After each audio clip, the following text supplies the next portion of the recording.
Ассалаумағалейкум, сіздермен ауылдағы гараж. Мына бір Audi жайлы кішігірім видео түсіріп кетейін деп отырмын. Видеоны аяғына дейін көріп, ұнаса лайк басып кетуді ұмытпаңыздар. Иә, бұл Audi осы күнге дейін біздің үйде тұрған болатын. Терезесін ұзақ күтіп қалдық. Сосын оталдыруға кірісіп кеттік. Негізі оталдыру біздің жұмыс емес болатын. Бірақ өтініш жасағасын жоқ демедік. Жалпы сыртқы көрінісін білесіздер, мен ішін көрсетейін деп отырмын қазір. Ішкі жағында мынандай болып тұр. Обшивкаларын таппады. Жақсысы жоқ екен. Бәрінің тозығы жеткен екен. Орындық мынандай орындық алып келді. Негізі өзінікі кожа болған. Мынау өзінікін салып қойдық. Мына жағындағы обшивканы бір жуып алу керек. Мынандай орындыққа ауыстырды. Енді өзінікіндей таппады. Артқы жағының жағдайы мынандай болып тұр. Мына жағында обшивкасын салып қойдық. Мына жағынікі де жоқ. Сосын мына ортадағы пластмасса жоқ, бұны да алады. Ол жақтарын енді өзім салып аламын деп отыр. Енді мына жақта торпедада мына жерде майысқан жер бар. Бартачок шуруппен тұр, ашылмайды, майысып кеткен. Мына жерлерде майысып кеткен.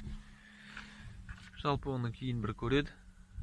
Қазіргі жағдай осындай болып тұр. Артқы жағында мына жерде пластмасса болу керек екен, табылған жоқ онысы да. Мына жағы міне біздің қосқан жеріміз. Мына жақтан қосылған болатын. Мына жерден ештеңе байқалып тұрған жоқ. Бір көзге ештеңе көрінбейді. Жалпы осындай. Сосын артқы фараларын боядық. Жаңа Қытайдың фарасы болатын, үшеуі. Тек мынау өзінікі болатын. Бұл да боялған екен, соған ұқсап үшеуін бояп қойдық. Сосын ауылдағы гараж деген жазу жабыстырып қойдық. Қалай шыққанын бағалап пікірлеріңізді жазып кетіңіздер. Мына жақта енді моторын көрсете кетейін. Қандай мотор тұрғанын. Ашылуы бірақ былай ашылады, ауылдағы гараж сияқты. Пиқ-пиқ деп. Сосын былай шығады.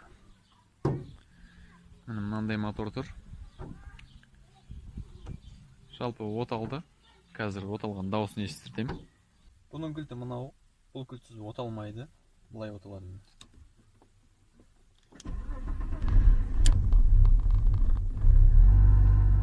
Кішкене енді холостойында әңгіме бар. Көре жетер оны.